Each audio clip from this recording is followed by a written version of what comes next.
Hello, I am Shintaro, and today I will talk about the low birth rate crisis in South Korea. This will be an overview of one of the world's lowest birth rate countries, and today is June 29th, 2026. Here are my table of contents. So first I will start with introduction, and I will show you the stats and graphs, and the challenges caused by the low birth rates, and why this is happening, practical solutions and government efforts. Lastly, a conclusion and table of references. So what's a low birth rate? Well, low birth rate, as the word implies, it means there are fewer babies that are being born each year, and it's getting too low for comfort. And global comparison-wise, South Korea has one of the lowest fertility rates in the world, and this leads to an aging population and a shrinking workforce. So for future outlook, it affects the country's economy and future development quite negatively, if anything. So here is a graph of South Korea's total fertility rate, and we can see in 2000s it was below 2 already, and recent years it's looking incredibly grim, right? It's quite a bit below 1 as well. And to maintain the population, this number needs to be higher than 2.07. And this number means that how many kids a woman will have, a family will have. So the challenges caused by the low birth rate is, first of all, the aging population, and there's labor shortages, as well as slower economic growth.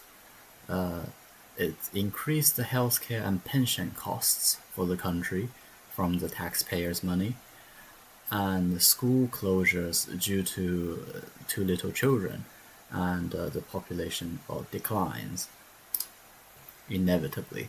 So why is this happening? The few key reasons are the high housing prices, the expensive education and childcare, long working hours, delayed marriages by the youths, or the population in general, financial pressure on younger adults, work-life balance is incredibly difficult, and gender inequality in care duties.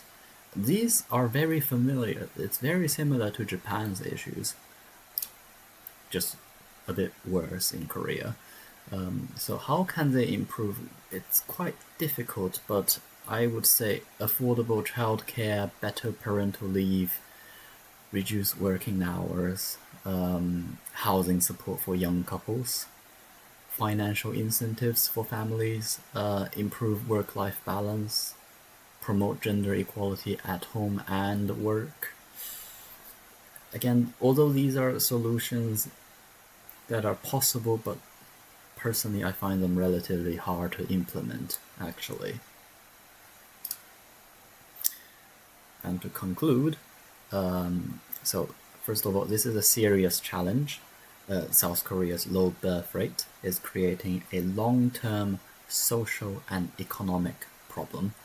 And there are small signs of improvement, as we have seen in the previous graph, where it went from 0.75 to 0.8.